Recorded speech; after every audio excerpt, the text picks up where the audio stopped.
اور دیکھیں قرآن تو اس وقت کہہ رہا تھا کہ جیوز اور کرسچنز میں سے مسلمانوں کے سب سے زیادہ قریب وہ ہیں جو اپنے آپ کو نصارہ کہتے ہیں، یعنی کرسچنز.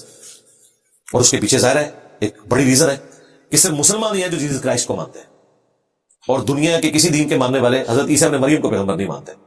جوز تو انہیں گالیاں دیتے ہیں نعوذ باللہ. اور دوسرا اللہ تعالیٰ فرمایا ان کے اندر قسیسین ہے، رہبان ہے، اللہ سے ڈرنے والے لوگ ہیں، اور وہ نرم دل لوگ ہیں. آج بھی ان کی نرمی آپ دیکھیں، نرم دلی تو ہے ان کے اندر. پوری دنیا کو بنا دی بھی ہے. آپ کے ملکوں میں جن لوگوں کے اوپر توہین مذہب کا الزام لگتا ہے، آپ کے علماء بھی ان کو پروٹیکشن نہیں دیتے، وہ لوگ دے دیتے ہیں. اور اس چیز سے بالاتر ہو گئے کہ آپ کا تعلق کس مذہب کے ساتھ ہے، کس فرقے کے ساتھ ہے، کس پولیٹیکل جماعت کے ساتھ ہے. تو یہ دل کی نرمی تو ہے ان کے اندر. اچھا آج بھی جو لوگ اسلام قبول کر رہے ہیں نا یورپ میں، امریکہ میں، وہ 99.9% کرسچنز ہی ہیں. جوز آج بھی اڑے ہوئے ہیں، ان کا اپنا تکبر ہی نہیں جا رہا.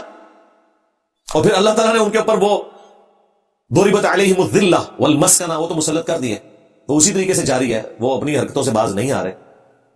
میں تو آج کل یوٹیوب کے اوپر ان کے انٹرویوز بھی دیکھتا ہوں. ان کے جو اسٹانچ قسم کے مذہبی لوگ ہیں، ان کے ربی ہیں جس طرح آپ کے مولوی ہوتے ہیں، ان کا کانفیڈنس لیول دیکھے، وہ بھی آسمانوں کے اوپر ہے.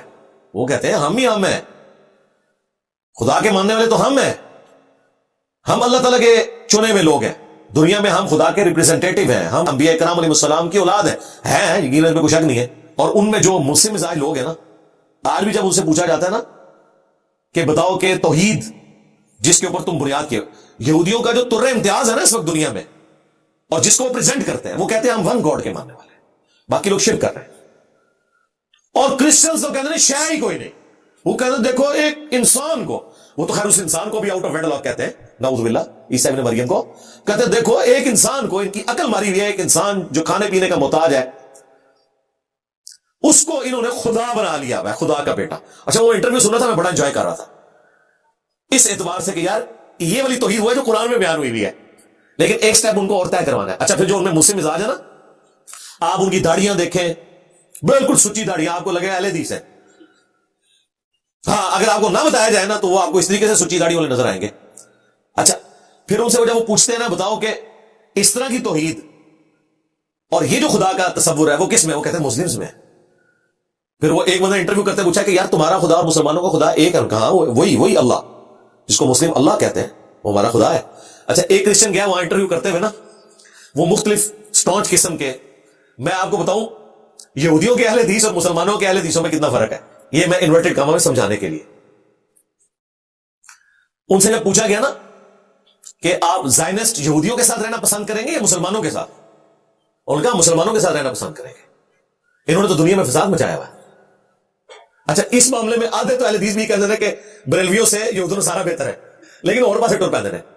لیکن آن گراؤنڈ اگر بات کریں آپ تو جو بندہ آپ کے نبی کو، آخرت کو، قرآن کو مانا ہوا ہے، اگر اس کے اندر کہیں گمراہی موجود ہے اس کی اصلاح کی کوشش کریں. تو جو سٹانچ لوگ ہیں نا وہ ہر جگہ اسی قسم کے سٹانچ لوگ ہیں. اچھا وہ اس وجہ سے بھی کہہ رہے ہیں کہ وہ سالہ سال سے وہاں رہ رہے ہیں. یہ مسئلہ کھڑا ہوا ہے دوسری جنگ عظیم کے بعد، ہٹلر کے گناہوں کو دھونے کے لیے گریٹ برٹن نے یورپ کے جو یہودی تھے نا انہیں لا کے فلسطین میں آباد کر دیا. فلسطین میں آلریڈی مسلمان، یہودی اور عیسائی آباد تھے صدیوں سے، وہ آپس میں رہتے تھے. جس طرح انڈیا میں بھی ہندو اور مسلمان رہ رہے ہیں، کبھی کوئی لڑائی جھگڑا نہیں ہوا تھا. یہ مودی نے آگے سارا دنگا فساد کروایا. وہاں پہ لوگ رہ رہے تھے اور وہاں قومیت ان کی پہلی تھی کہ فلسطینی ہیں، بعد میں مسلمان، یہودی اور عیسائی ہیں. ان سے کوئی تکلیف نہیں تھی. تکلیف وہ کہتے ہیں یار یورپ سے لا کے آپ نے بندے یہاں ہمارے اوپر چڑھا دیے، بجائے کہ یورپ میں انہیں کوئی الگ ملک دیتے، ان کو پکڑ کے ہمارے اوپر چڑھا دیا اور ان کے اوپر احسان کر دو کہ جی تسی مظلوم ہو اور تواڈے ہوتے ہٹلر نے کیتا اور ہولوکاسٹ ہوئی، تو چلے ہم بدلہ اتارتے ہیں اس اعتبار سے کہ آپ کو ایک الگ ملک دیتے ہیں. ملک دینا تھے اپنا دیو ملک، دوسروں کے ملک کے ساتھ یہ ظلم کیا تم لوگوں نے. تو یہ مسئلہ ہے وہاں پہ.